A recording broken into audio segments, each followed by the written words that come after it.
সার্জিস আলম কি chief adviser?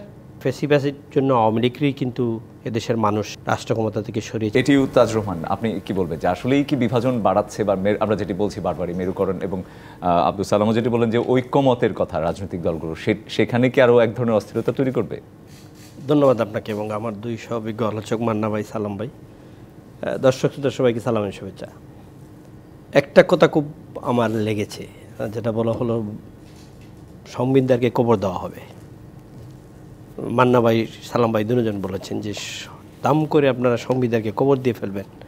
53 বছরে এই সংবিধানের কাটাছেড়া করা হোক, সংশোধনী তো মেজরিটি হয়েছে 17 অ্যামেন্ডমেন্ট পর্যন্ত, আরও অ্যামেন্ডমেন্ট করা যাবে। আপনি সম্পূর্ণটা সংবিধান কবর দেওয়ার জন্য, ছুঁড়ে ফেলে দেওয়ার জন্য ম্যান্ডেট কি বৈষম্য বিরোধী ছাত্ররা নিয়েছেন জনগণের কাছ থেকে?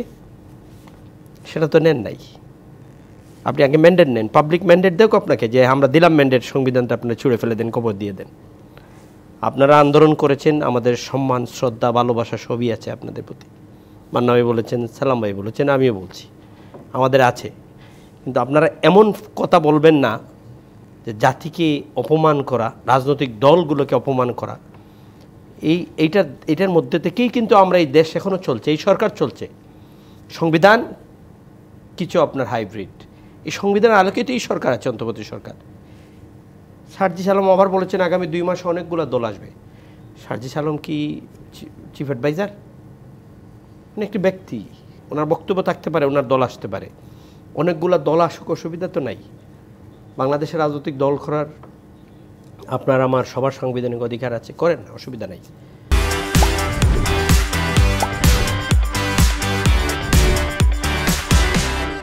আমরা না করতে বলছি না, কিন্তু আপনি রাজনৈতিক দল করবেন, আবার সরকারের সহযোগিতা নেবেন, সমস্ত করে পুলিশ আপনাকে স্যালুট দিবে, আর রাজনৈতিক দল করবেন, সংবিধান ছুঁড়ে ফেলে দিবেন। শোনেন, এই ফেসিবাসের জন্য আওয়ামী লীগই কিন্তু এদেশের মানুষ রাষ্ট্র ক্ষমতা থেকে সরিয়েছে, একা কেউ সরায় নাই। এটা সম্মিলিত প্রচেষ্টা, লিডিং দিয়েছেন কেউ। মান্না ভাই বলেছেন 11 জনের টিমের মধ্যে একজন স্কোর করেছেন, সেটাই হয়েছে। সবার ছিল অংশগ্রহণ, কেউ দূর থেকে করেছে, কেউ কলম দিয়ে করেছে, কেউ মনসম্মতি দিয়েছে, কেউ রাস্তায় নেমে করেছে। সেই আন্দোলন করে একটা সরকারকে সরানোর পরে এখন যে পর্যায়ে দেশ যাচ্ছে, টোটালি ডিভাইড হয়ে যাবে 31 তারিখের পরে। আজকে থেকে ডিভাইডেশন শুরু হয়ে গেছে। বিএনপি তো বক্তব্য দিয়েছে, মান্না ভাই দিচ্ছেন, আমাদের দল থেকে বক্তব্য আসবে। আপনি এমন কোনো কাজ করেন না যে রাজনীতিতে আরও বিভাজন তৈরি হয়ে যায়। এই বিভাজনটা তৈরি হলে কি হবে? দেশ অস্থির হবে, দেশের অর্থনীতি কেমনি ভঙ্গুর অবস্থায় আছে, দেশের আইন শৃঙ্খলা এমনিই নাই, রাস্তায় পুলিশ নাই, ট্রাফিক কন্ট্রোল করার মতো লোক নাই, কে যার ইচ্ছা তার ইচ্ছা দখল করে নিচ্ছে। আপনি এইগুলো এখন আমাদের ফিক্স করার প্রয়োজন ছিল। জাতীয় ঐক্য, রাজনৈতিক দলগুলো সব এক হওয়ার কথা ছিল। আপনারা জোর করে চিফ অ্যাডভাইজারে বলতেছেন জাতীয় পার্টিকে আপনারা নিতে পারবেন না, রাজনৈতিক দল বলছে না, বড় বড় দলরা, আপনারা একটা বড় একটা পোর্শনের বাইরে রাখছেন। আপনি ঐক্য কীভাবে করবেন? আমরা তো 3 জন এক আছি, কথাই বলছি, আলোচনা করছি আমরা। আপনারা মধ্যখান থেকে এসে আমাদের রাজনীতিতে আরেকটা বিভাজনের রেখা তৈরি করার চেষ্টা করছেন।